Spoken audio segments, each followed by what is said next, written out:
Mesdames et messieurs, bonjour, bienvenue dans votre émission Fait marquant. Fait marquant est une émission qui donne la parole aux acteurs ou témoins d'un fait remarquable.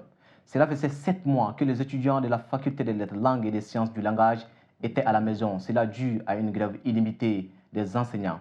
Aux dernières nouvelles, les syndicalistes ont suspendu cette grève illimitée. Pour parler de cette situation, nous avons fait appel à un étudiant qui s'est battu pour que les cours puissent reprendre. Il s'appelle Ousmane Ambana. Monsieur Ambana, bonjour. Bonjour, monsieur. Avec vous, aujourd'hui, nous allons parler de cette situation regrettable qu'a connue vous en tant qu'étudiant. 7 mois sans cours, qu'est-ce que ça vous a fait? 7 mois sans cours, ça nous a bouleversés. 7 mois sans cours, ça nous a anéantis. 7 mois sans cours nous a plongé dans un océan de désespoir. Et voilà là où nous en sommes aujourd'hui. Nous en avons souffert, mais on tient bon. N'est-ce pas? Oui. Et c'est très bien de tenir bon. Et M. Ambana, dites-nous, comment est-ce que vous avez fait pour pouvoir occuper ces 7 mois de grève-là? Qu'est-ce que vous faisiez comme activité? Pendant ces 7 mois, on faisait beaucoup de choses, hein, pas qu'une seule. Beaucoup ont voyagé, d'autres ont travaillé, d'autres ont mené des recherches, bien sûr, d'autres lisaient, ainsi de suite. Du coup, chaque étudiant, peut-être avait sa façon de vivre, due à certaines conditions familiales, sociales, autres. Certains faisaient même des main-d'œuvre. Vous imaginez des étudiants qui font des main-d'œuvre? Wow. Ça fait mal. Des petits boulots à côté. Des petits boulots à côté, oui. Mais est-ce que là, il n'y a pas un risque que ces étudiants ne reviennent plus continuer leur cursus, puisqu'on le sait, certains étudiants le font. S'il y a arrêt de cours, ils vont essayer à côté de faire d'autres choses. Et parfois, il y en a qui ne reviennent plus. Est-ce qu'il n'y a pas ces risques-là avec ces 7 mois de grève? Oui, il y a ces risques énormes en fait. Vous savez, beaucoup d'étudiants se disent nous partons à l'école pour chercher de l'argent. Et si tel est le cas, un étudiant qui apprend à chercher de l'argent, à la fin, qu'est-ce qu'il fera? Il va abandonner. Mais il faut comprendre que ces grèves ont beaucoup touché les étudiants. Touché dans la mesure où ces étudiants peuvent ne pas revenir à l'école. Un étudiant qui apprend à chercher de l'argent, un étudiant qui passe 7 mois à la maison, voire plus de 7 mois à la maison sans étudier, à un mois donné, se dira, mais finalement, ne vais-je pas aller chercher ailleurs? D'où certains concours, certains abandons, certains même fuient. D'autres ne veulent même plus revenir parce qu'ils sont découragés. Et là, c'est regrettable. Regrettable. Okay. Désolant. Ouais. Vous menez une petite activité, vous en avez en profité pour voyager. Et je vous sais aussi lecteur. Est-ce que vous pouvez nous dire qu'est-ce que vous lisiez comme œuvre en cette période-là? Bon, pendant les 7 mois, j'en ai profité également parce que c'est un bon temps pour nous. Ouais. J'ai lu quelques auteurs, pour ne pas dire beaucoup, des ouvrages critiques, des recueils de poèmes ou de romans. Par exemple, j'ai lu Ce n'est jamais fini, tome 1, tome 2 de Fatoumata Keïta. J'ai également lu Souffert, j'ai repris les Coursettaises, ou la nouvelle poésie d'Afrique noire francophone, on va dire rupture, rénovation, transgression de Pascal Assouan-Nguessan, ou également des œuvres d'Emmanuel Toby. Beaucoup, j'en ai beaucoup lu. C'est très bien. J'espère que vous allez après me passer certaines de ces œuvres-là. Mais pourquoi pas? Ok, ça marche. Maintenant, rentrons dans les vifs du sujet. On va parler un peu de ce que vous, en tant qu'étudiant, vous avez mené comme lutte. Dites-nous comment est-ce que ça s'est passé tout ça. Vous vous êtes réunis, vous avez dit à un moment vraiment, il faut que ça s'arrête. Qu'est-ce que vous avez fait? Oui, nous nous sommes dit à un moment donné, il faut que ça s'arrête. C'était normal parce que nous avons droit quand bien même à l'éducation. Alors, nous avons constaté, tout d'abord, nous étions des observateurs. Nous nous sommes rendus compte que les choses ne prenaient pas fin. Finalement, qu'est-ce qu'il fallait faire? Rester assis ou se battre pour son droit? Nous nous sommes dit que se battre pour son droit n'est pas un crime. Alors, certes, l'AM avait mené des démarches, des conférences, elle partait voir les administrateurs par-ci par-là, mais aucune solution. Du coup, nous qui étions à la maison, on s'est mis comme sentinelles. Alors, quelques groupes se sont mis à faire des publications sur les réseaux sociaux parce qu'aujourd'hui, il ne faut pas oublier, les réseaux sociaux sont des atouts très très puissants qui peuvent aujourd'hui bouleverser beaucoup de choses. On va en revenir certainement. Justement, et nous avons commencé à faire des publications, à nous renseigner par-ci par-là. Et grâce à Dieu, aujourd'hui, on peut dire que les choses ont pris d'autres tournures. Tout à fait. Très bien. Et maintenant, vous avez tout à l'heure effleuré l'aspect de l'AEM. Est-ce que l'AEM s'est donné à fond dans cette lutte-là? Est-ce qu'ils n'ont pas pris trop de retard avant de vraiment sonner les tocsins? Beaucoup. Vous savez, l'AEM aujourd'hui, c'est un autre monde à part. C'est comme un océan où nous y avons beaucoup de choses. Alors, le secrétaire général, par exemple, de la FLESER, Faculté des lettres, des langues et des sciences du langage, du nom de Kayamaga, mais son vrai nom c'est Youssouf Simaga. Alors, à sa tête, il a mené des démarches. Mais ces démarches, il ne pouvait pas aller loin sans l'accord de la coordination nationale.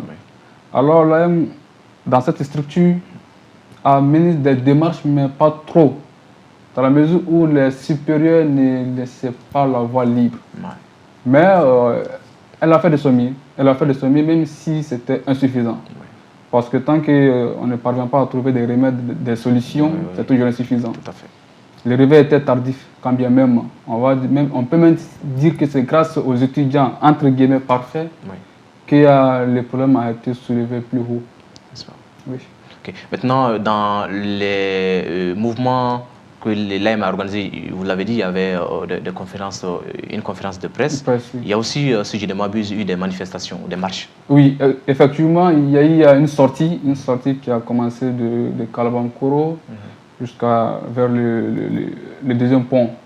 Mais il faut reconnaître que cette marche n'a pas eu assez d'impact. Mais c'est le peu qu'elle pouvait également faire. Parce que chacun s'est débrouillé avec le peu qu'il peut ou le peu qu'il a. Tout à fait. Et c'est cela. Sinon, il y a eu des démarches quand bien même. Il y a aussi eu, je ne sais pas s'il a eu lieu ou bien si c'était juste là en stand-by. Je pense qu'avoir eu des échos sur un éventuel sitting devant la cité administrative, est-ce que ça a eu lieu encore? Effectivement, un sitting était prévu le 21 janvier. Malheureusement, il n'a pas eu lieu dans la mesure où nous avons perdu l'un de nos chefs d'État, son Excellence Ibrahim Boubacar Keïta. Et nous nous sommes dit que nous sommes dans un pays où il y a quand même du respect envers des morts, des aînés de la société. Vu tout cela, nous avons décidé de les reporter, les sittings. Fort heureusement, après cela, il y a une bonne nouvelle qui est tombée. Tout à fait. Et nous avons appris que le mot d'ordre a été suspendu. Exactement. Et cela, ça nous a beaucoup touché et nous étions heureux. On va certainement y revenir au cours de l'émission. Et maintenant, vous êtes un étudiant qui s'est beaucoup plus proche du corps professoral. Est-ce que vous avez eu à discuter avec des professeurs qui étaient aussi concernés par ces mouvements de grève-là? Oui. Est-ce qu'ils avaient vraiment de la pitié pour vous qui étiez à la maison? Est-ce que vraiment ils voulaient vraiment reprendre ces professeurs-là? Oui, ils avaient envie de reprendre, mais à un moment donné, ils se sont dit cette envie parfois ne règle pas des problèmes. La grève n'a pas commencé aujourd'hui. Il faut comprendre qu'au-delà de l'âge de la retraite, de la grille salariale, il y avait beaucoup d'heures supplémentaires qui n'ont pas été payées, par exemple. Et de 2018 à nos jours, j'imagine ça fait combien d'années? C'est beaucoup. Alors, si c'est beaucoup, ces professeurs également ont des familles à nourrir. Bien sûr. Alors, s'ils ont des charges familiales, que faire?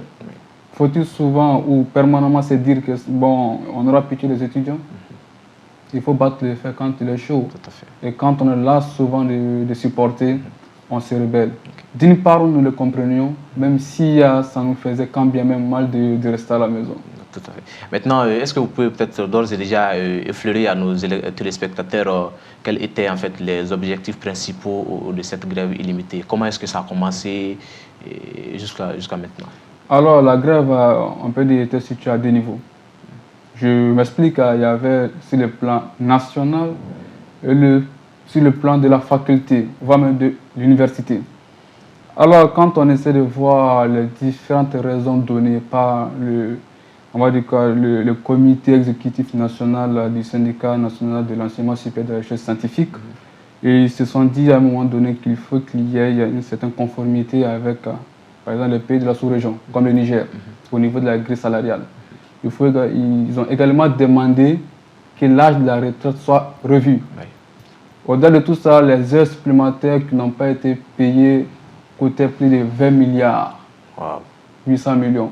Vous voyez que c'est énorme. C'est énorme. Et là, dans ça, seulement 10 milliards avait été payé. Et les 12 milliards, ça concernait les heures supplémentaires ou autre chose. Oui. Donc il y avait tout cela qui était en jeu, même si le syndicat national avait à un mois donné suspendu son mot d'ordre de grève, oui. Mais la faculté avait commencé et continué à y rester. Oui. Donc cette faculté, je pense que ces deux facultés, la faculté des lettres et la faculté des sciences de l'éducation. Oui, il y avait la FUS, qu'on appelle couramment faculté des sciences humaines et des sciences de l'éducation, qui faisait également partie de cette malheureuse grève. Donc c'était ces deux facultés-là qui ont continué. Deux facultés, oui, qui sont dans la même université qu'on appelle ULSHB. Oui. Université des lettres et des sciences humaines de Bamako.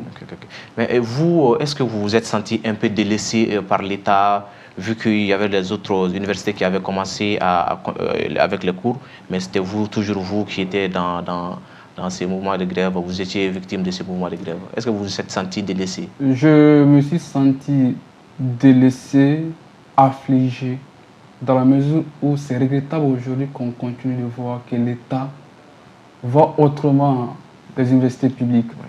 Dans la mesure où nous avons des promotionnaires imaginés de la FSEC par exemple, depuis 2017 à nos jours, qui n'ont pas encore terminé avec les 4e semestres. Voyez-vous que ça fait mal. Qu'est-ce que l'État fait? Nous n'allons pas l'accuser perpétuellement, mais il a quand même sa part de responsabilité. Et nous nous sommes sentis délaissés. S'il avait payé les 20 milliards, c'est à leur trouver que nous étions en classe et que l'avenir de certains étudiants était déjà dessiné. Très bien. On va juste tenter de voir une chanson réalisée par vos camarades, un collectif d'étudiants qui ont fait une chanson, c'est-à-dire dénonçant cette situation de grève illimitée. Avec cette fois-ci la permission de la réalisation, on va essayer de voir cette chanson avant de revenir. D'accord.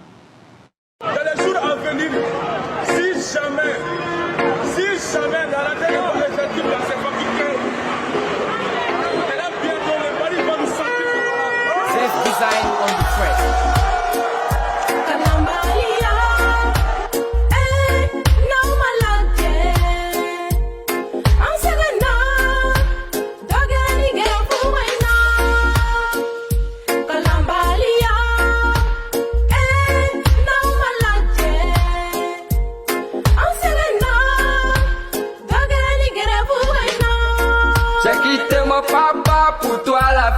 J'ai quitté ma maman pour toi la fac. J'ai quitté mes frères pour toi la fac. Les jours s'envolent, nous on demeure. L'éducation avant tout. Ils veulent autant les négliger. Allez, allez, on veut étudier. Allez, allez, on veut étudier. Allez, allez, on veut étudier. Allez, allez, on veut étudier. Depuis la création des écoles privées, l'école publique a été piétinée. C'est l'avant-chance, c'est l'avant-danse. Ça c'est que tout le monde n'a pas les moyens de s'inscrire dans les écoles privées. Alors remontez le moral, on veut la reprise, je suis la flèche, on veut étudier, je suis l'intrépide. On veut la reprise, je suis la flèche, on veut étudier, je suis l'intrépide. Kalambalia, no malade. Ansegana, dogani gefuena. Kalambalia, no malade. Ansegana, dogani gefuena. Jangani namai, eme jangani namai. Jangale namai, jangale namai. Public tango pinda, privé tango pingina. Ogo unwa janga, budu senwa janga. MSL ulu, Emma yodo bada. Pourtant Emma woy kelgin, Emma woy mali ulu. Pourtant, Emma woy kelgin, Emma woy mali uluin, Emma woy mali uluin, Emma woy mali uluin. Kalambalia, no malade. Ansegana,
Voilà, c'était là la chanson d'un collectif d'étudiants initié pour pouvoir dénoncer cette situation de grève illimitée. D'ores et déjà, votre impression sur cette chanson-là? Vous savez, quand j'ai écouté ce son, j'ai failli verser des larmes. C'est un son poignant. Un son poignant dans la mesure où, quand on essaie de voir, il y a beaucoup de variantes linguistiques. Nous avons par exemple les Bamanakan, nous avons français, l'anglais, Doroso. C'est pour que le message puisse bien passer et nous pensons que ça a été touché. Et quand on essaie de voir les différents slogans, trop c'est trop, nous voulons étudier, on veut rentrer. Voyez-vous que les étudiants veulent étudier. Tout à fait. Ils veulent étudier, mais quand on ne leur donne pas l'opportunité d'étudier, ça pose problème. Et après, on entend des échos, nous sommes des vauriens, on n'étudie pas, on n'aime pas étudier. Mais comment entrer si les enfants des riches sont en l'aise, si leurs parents payent dans les écoles privées et que nous qui sommes dans les universités publiques, nous en souffrons, nous ramassons les pots cassés. Et comme le dirait l'autre, les enfants iront étudier ailleurs et venir nous gouverner toujours. Mais nous pensons que malgré toutes ces grèves, nous allons nous en sortir parce que nous allons nous battre. Le savoir universel. L'engagement est là. Ah oui, nous allons nous battre. Ok. Vous allez vous battre et je rappelle que vous parlez d'Okoson et il y avait un message véhiculé, une chanson, une partie de la chanson qui était en Okoson. Est-ce que vous pouvez nous dire un peu qu'est-ce que ça disait, vu que tous les téléspectateurs ne comprennent pas les Okoson? Oui, bon, j'ai capté quelques mots.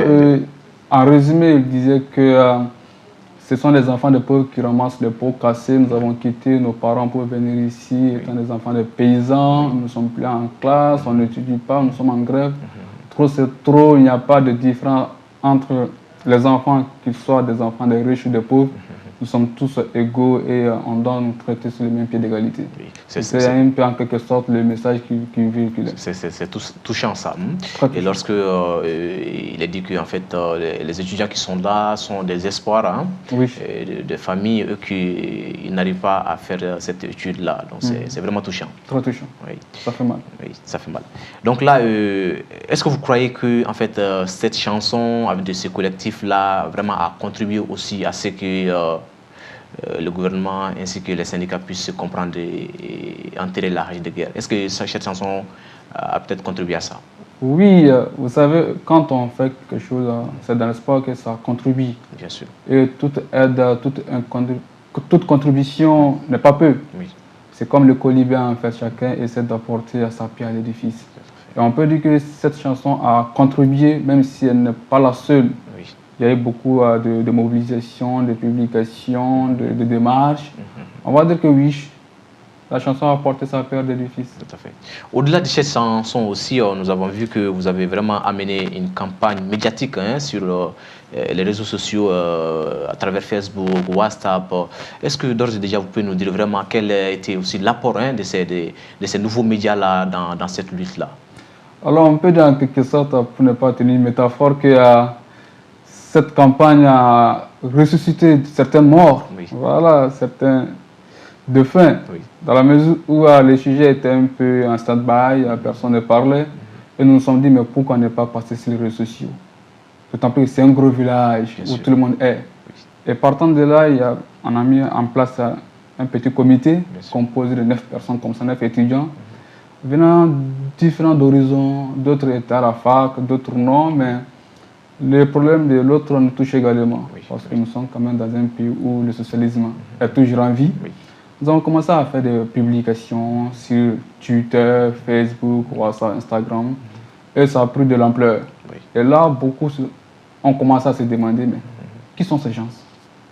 C'est dans cette optique que ces petits comités se vus un jour et a pris le nom ESUC. ESUC qui veut dire Ensemble Sauvons l'Université de Kabbalah, vu qu'il y avait urgence. Et c'est à partir de là qu'il y a eu beaucoup de buzz. Et là, au passage, nous allons remercier Joliba TV qui nous a beaucoup aidé, beaucoup. Et l'esprit critique de l'AM de nous avoir reçus. Et surtout les étudiants, il faut le reconnaître, après 7 mois, un mois donné, ils se sont levés, battons-nous, ils se sont battus. Nous n'allons pas dire officiellement ou directement que c'est grâce à cette publication que la grève a pris fin, mais quand bien même il faut le reconnaître, ça a quand même tapé fort. Très bien. Et justement, oui, nous en sommes là, la grève a pris fin effectivement. Je pense bien, si je ne m'abuse, c'est la semaine dernière, Oui. à travers un communiqué donné par, si je ne m'abuse, l'université Oui. elle-même. Est-ce que vous pouvez nous dire quels ont été en fait les points d'accord pour la suspension de cette grève illimitée? Alors, quand on essaie de lire, c'est entre lignes, on se rend compte qu'il y a seuls les procès permanents vont reprendre les cours. Il y a des procès permanents, il y a également des procès qui s'occupent des heures supplémentaires. Bon, eux, peut-être ils ont eu pitié de nous, on va dire entre guillemets, et on a décidé de suspendre le mot de grève. Et pour le moment, ce sont les procès permanents qui vont continuer à donner des cours. Demain, il y a des programmations qui sont faites, les cours reprendront le 31 de ce mois, donc les lundis. Les lundis prochains. Oui. Ok, d'ores et déjà, vous avez des professeurs qui viendront déjà? Oui, oui, là c'est déjà confirmé. Oui. Et c'est la fête, entre guillemets, au village. N'est-ce pas? Oui. Et est-ce qu'il y a déjà des étudiants qui sont déjà rentrés de leur voyage? Oui, illico presto, beaucoup sont venus, même si d'autres sont encore à la maison, sont toujours découragés du fait qu'ils ne sont pas encore programmés. Oui. Mais c'est déjà en cours. Nous recevons beaucoup d'appels, des messages qui sont en cours. Et il faut construire également un fait. Oui. Vous savez, beaucoup vivent au campus. Oui. Et à Bamako, sans logement, passer plus de 7 mois au campus à ne pas étudier, voyez-vous ce que ça fait? C'est dur. C'est connu. C'est dur.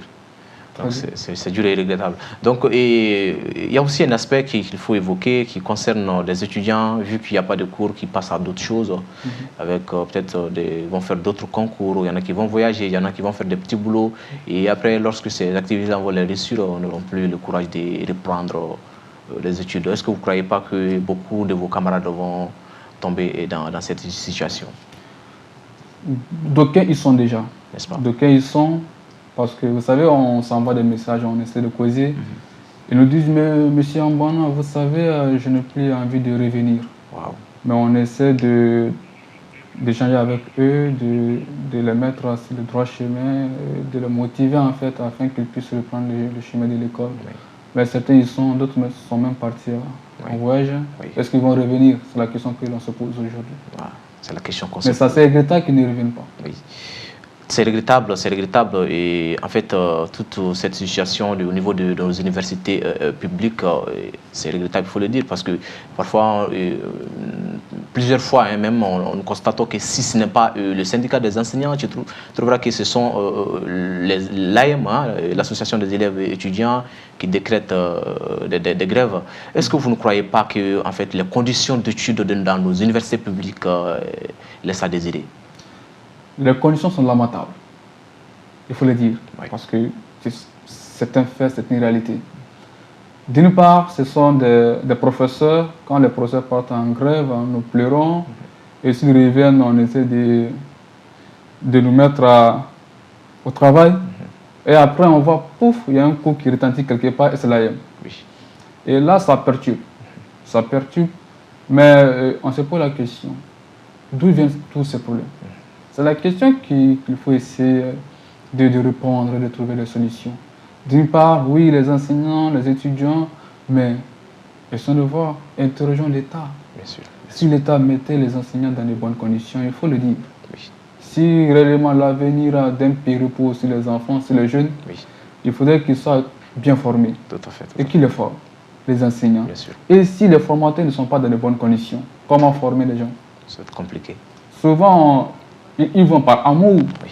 mais il ne faudrait pas qu'ils se laissent noyer ou détruire également par l'amour en s'oubliant. Il ne faut pas s'oublier. Oui. C'est cela le problème. Donc, les conditions restent à désirer. Okay.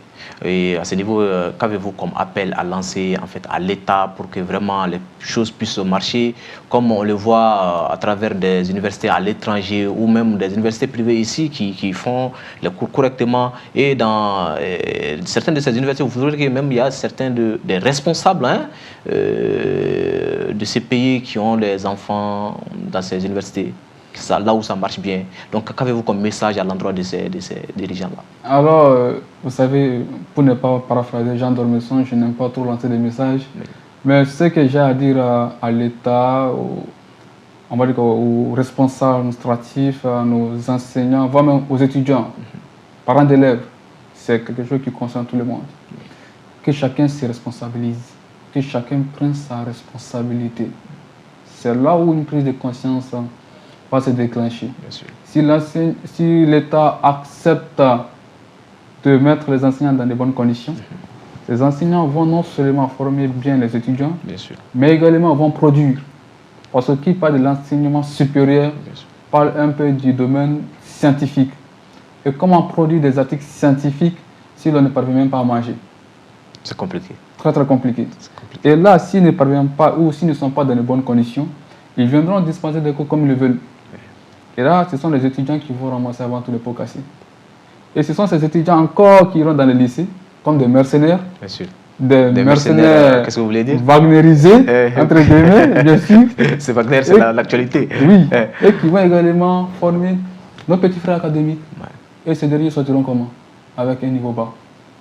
Et souvent, il faut reconnaître, nous les étudiants également, nous avons notre part de responsabilité. Nous aimons chômer ou perturber les cours. Ouais. Nous n'aimons pas lire. Les parents d'élèves restent taciturnes, bras croisés et regardent, Oui. sans chercher à savoir, mais depuis tout ce temps, qu'est-ce que nos enfants faisaient? Et vous savez que dans le système LMD, normalement, quand on prend la licence 1, 2, 3, ça ne doit pas dépasser 18 mois. En tout. Oui. Chaque 3 mois, un semestre, chaque 3 mois, un semestre. Donc, 6 mois, on ferme la partie de la L1 et on commence la licence 2, etc. Oui, oui. Mais malheureusement, de 2017 à nos jours, là, on doit passer 1 an et demi. Nous sommes en train de passer 4 à 5 ans. C'est regrettable. C'est désolant. C'est désolant. C'est vraiment désolant. Et vraiment, il faut vraiment que l'État essaie de prendre les choses en main pour que cette situation puisse changer. Oui. Et là, vous l'aurez compris, on s'approche vers la fin de cette émission. Et cette émission qui a été consacrée à la grève illimitée qu'avait lancé les syndicats de l'enseignement supérieur et que la faculté des lettres et des sciences du langage ainsi que la FESI ont continué jusqu'à 7 mois. Et pour en parler, nous avions avec nous M. Ousmane Ambana, qui est étudiant à la faculté, notamment au département lettres. M. Ambana, merci vraiment d'avoir accepté notre invitation. Merci à vous également. Merci de m'avoir invité, m'avoir donné l'opportunité de m'exprimer. Que vos travaux aillent loin et merci que ne vous découragez pas. Continuez toujours à nous soutenir, nous qui sommes des étudiants. Oui. Soyez la voix des sans-voix et je sais que Djoliba TV aujourd'hui une excellente télévision qui marque beaucoup l'actualité, les pays, voire sur le plan international. Merci. Bon courage à vous, monsieur. Merci beaucoup, M. Ambana, pour ces appréciations. Merci vraiment d'avoir effectué le déplacement. Mesdames et messieurs, vous l'aurez compris, c'est la fin de cette émission. Merci vraiment de l'avoir suivi. Excellente journée à vous, en compagnie des programmes de Djoliba TV News. Merci.